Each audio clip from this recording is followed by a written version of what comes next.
அனைவருக்கும் வணக்கம். சற்று முன் வெளியான முக்கிய அறிவிப்பு.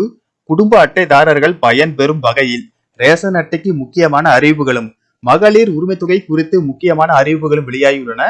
இதை பத்தி விரிவாக தெரிஞ்சுக்க வேண்டும்னா இந்த வீடியோவை கடைசி வரைக்கும் ஸ்கிப் பண்ணாம பாருங்க. வீடியோக்குள்ள போறதுக்கு முன்னாடி இந்த வீடியோக்கு ஒரு லைக் பட்டனை பிரஸ் பண்ணிக்கோங்க. இது வரைக்கும் இந்த சேனலை சப்ஸ்கிரைப் பண்ணாதவங்க சப்ஸ்கிரைப் பண்ணிக்கோங்க.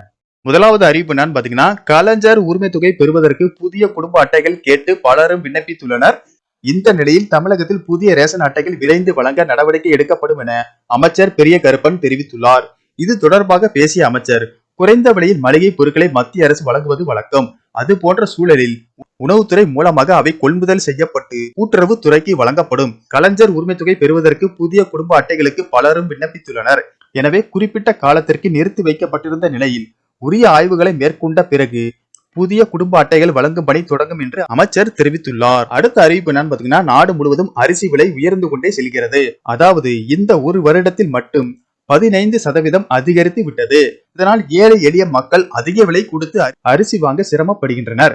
இந்த நிலையில் பொதுமக்களின் நலனை கருத்தில் கொண்டு அரிசி விலையை கட்டுப்படுத்துவதற்காக மலிவு விலையில் அரிசி விற்பனை செய்ய மத்திய அரசு முடிவு செய்துள்ளது. இதற்கு பாரத் அரிசி என்று பெயரிடப்பட்டுள்ளது.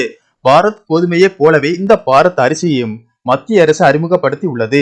5 கிலோ மற்றும் 10 கிலோ பாக்கெட்டுகளில் பாரத் அரிசி கிடைக்கும். 1 கிலோ ரூபாய் 29 என்று விலை நிர்ணயிக்கப்பட்டுள்ளது. ஏற்கனவே பாரத் ஆட்டா என்ற பெயரில் கோதுமை விற்பனை தொடங்கிய பிறகு கோதுமை விலை குறைந்து விட்டது. அது மாதிரி பாரத் அரிசியும் அரிசி விலை குறைவுக்கு வழிவகுக்கும் என கூறப்படுகிறது.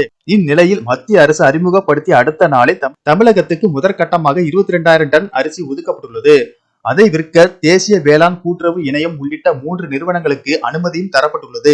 இந்த நிறுவனத்தினர் சில தினங்களில் 5-10 கிலோ மூட்டைகளாக வேன்களில் எடுத்து சென்று அரிசியை விற்க உள்ளனர். ஏற்கனவே முறையற்ற பருவமழை, குறைவான விளைச்சல் போன்ற காரணங்களினால் அரிசி விலை தாறுமாறாக உயர்ந்தது.